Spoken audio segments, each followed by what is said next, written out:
আমরা যারা বিদেশ থেকে মানে মালয়েশিয়া থেকে বাংলাদেশে যাই, তারা অনেকেই আসলে নিজেদের যে বোর্ডিং পাস নিব বা বুকিংয়ে মাল দিব, ওটা আমরা খুঁজে পাই না। সেটার জন্য আজকে এই ভিডিও। আপনি প্রথমে ঢুকবেন, এই গেট থেকে ঢুকবেন, এয়ারপোর্টের ভিতরে ঢোকার পরে আপনার প্রথমত কাজ হলো একটু সামনে এসে উপরে এরকম বোর্ড দেখতে পাবেন। এখানে ডোমেস্টিক এবং ইন্টারন্যাশনাল ডিপার্চার লেখা থাকবে। এখানে প্রথম থাকবে টাইম, তারপরে হচ্ছে আপনার ফ্লাইট নাম্বার, হ্যাঁ, তারপর হচ্ছে আপনার এটা কোন মানে কোন জায়গাটায় আছে এটা থাকবে।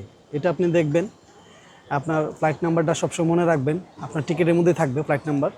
এবং ওই ফ্লাইট নাম্বারে যাওয়ার পরে আপনি দেখবেন যে আপনার এটা কোন রতে আছে। ধরেন আপনি ফ্লাইট নাম্বার বাংলাদেশে যাবেন, আপনার জিতে আছে মালয়েশিয়া এয়ারলাইন্স, তখন এই যে উপরে দেখতে পাচ্ছেন এটা জি এবং GH দুটো একসাথে, দুই পাশে। এখানে আসার পরে আপনি এটাতে যাবেন, অবশ্যই টাইম দেখবেন, আপনার টাইমে যাইতে হবে যে আপনি কোন টাইমে যাবেন। এবং আপনি চাইলে এই বোর্ডিং পাসটা আপনি অনলাইনেও নিতে পারবেন, আপনার নিজে নিজে নিতে পারবেন অনলাইন বোর্ডিং। এবং এইটা হচ্ছে এই মেশিনটা। এখানে পাসপোর্ট স্ক্যান করবেন, বোর্ডিং পাস দিবেন এবং আপনার আইডি কার্ড দিবেন।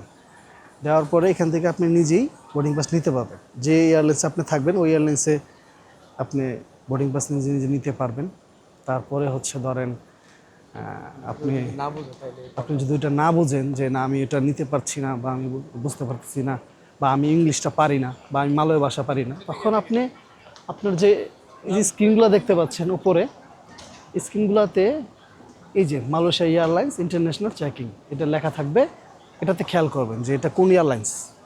অন্তত আমরা এটুকু তো বুঝি যে এটা মালয়েশিয়া এয়ারলাইন্স, এটা থাই এয়ারলাইন্স, এটা বাংলাদেশ বিমান বোঝা যায়। তো আপনি এখানে যাবেন, যাওয়ার পরে আপনি আপনার বোর্ডিং পাস নেওয়ার জন্য পাসপোর্ট দিবেন, টিকিটটা দিবেন, দেখাবেন, ওনারা আপনাকে বোর্ডিং পাস দিয়ে দিবে।